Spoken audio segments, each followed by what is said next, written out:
നാവികസേനയ്ക്ക് വേണ്ടി 12 marine gas turbine generator നിർമ്മിക്കുന്നതിനായി പൂനെ ആസ്ഥാനമായി പ്രവർത്തിക്കുന്ന ഭാരത് ഫോർജ് ലിമിറ്റഡുമായി 425 കോടി രൂപയുടെ കരാർ ഒപ്പിട്ട് പ്രതിരോധ മന്ത്രാലയം. ഇന്ത്യൻ പ്രതിരോധ നിർമ്മാണ രംഗത്ത് വലിയൊരു നാഴികക്കല്ലാണ് ഈ കരാർ. ആദ്യമായാണ് ഒരു ഇന്ത്യൻ കമ്പനി നാവികസേനയുടെ യുദ്ധക്കപ്പലുകൾക്കായി ഗ്യാസ് ടർബൈൻ അധിഷ്ഠിത പവർ പ്ലാന്റുകൾ നിർമ്മിച്ച് വിതരണം ചെയ്യുന്നത്. 2020 ഡിഫൻസ് അക്വിസിഷൻ പ്രൊസീജിയറിലെ കാറ്റഗറിക്ക് കീഴിൽ ഒപ്പുവെച്ച കരാറിൽ കുറഞ്ഞത് 60% തദ്ദേശീയ നിർമ്മിതി സാമഗ്രികൾ ഉപയോഗിക്കണമെന്ന് നിഷ്കർഷിക്കുന്നുണ്ട്.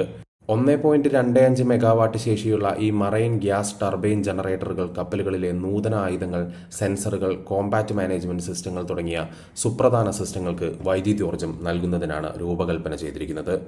നിലവിൽ നാവികസേനാ കപ്പലുകളിൽ ഉപയോഗിക്കുന്ന കുറഞ്ഞ ശേഷിയുള്ള യൂണിറ്റുകൾക്ക് പകരമായാണ് ഭാരത് ഫോർജിന്റെ ഈ പുതിയ ജനറേറ്ററുകൾ സ്ഥാപിക്കുക. സർക്കാരിന്റെ Atmanirbhar Bharat make in India സംരംഭങ്ങളുമായി ചേർന്ന് പോകുന്നതാണ് ഈ പദ്ധതി. ഗ്യാസ് ടർബൈൻ സിസ്റ്റങ്ങളുടെ നിർമ്മാണത്തിനും അറ്റകുറ്റപ്പണികൾക്കുമായി രാജ്യത്തിനകത്ത് തന്നെ വലിയൊരു ഇക്കോസിസ്റ്റം രൂപപ്പെടുത്താൻ ഇത് സഹായിക്കും. അതുവഴി വിദേശ രാജ്യങ്ങളെ ആശ്രയിക്കുന്നത് കുറയ്ക്കാനുമാകും. 5 വർഷം കൊണ്ടാണ് കരാർ പൂർത്തിയാക്കുക. ഇതിന്റെ ഭാഗമായി ഭാരത് ഫോർജ് കമ്പനി ജനറേറ്ററുകൾക്കായി ഒരു പ്രത്യേക ഇന്റഗ്രേഷൻ ആൻഡ് ടെസ്റ്റിംഗ് ഫെസിലിറ്റി സ്ഥാപിക്കും.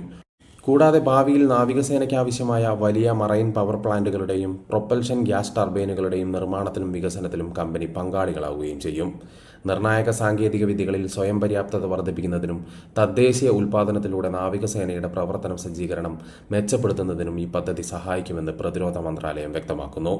നാവിക പ്ലാറ്റ്ഫോമുകളിൽ കൂടുതൽ സാങ്കേതിക പരമാധികാരം നേടുന്നതിനുള്ള സുപ്രധാന ചുവടുവയ്പ്പാണ് ഈ കരാറെന്ന് പ്രതിരോധ വിദഗ്ധരും വിലയിരുത്തുന്നുണ്ട്. ഇന്ത്യയുടെ പ്രതിരോധ വ്യാവസായിക അടിത്തറ ശക്തിപ്പെടുത്താനും തദ്ദേശീയമായി നിർമ്മിച്ച പവർ ജനറേഷൻ സംവിധാനങ്ങളിലൂടെ നാവികസേനയുടെ ദീർഘകാല നവീകരണ പദ്ധതികളെ പിന്തുണയ്ക്കാനും ഈ കരാർ ഉപകരിക്കും.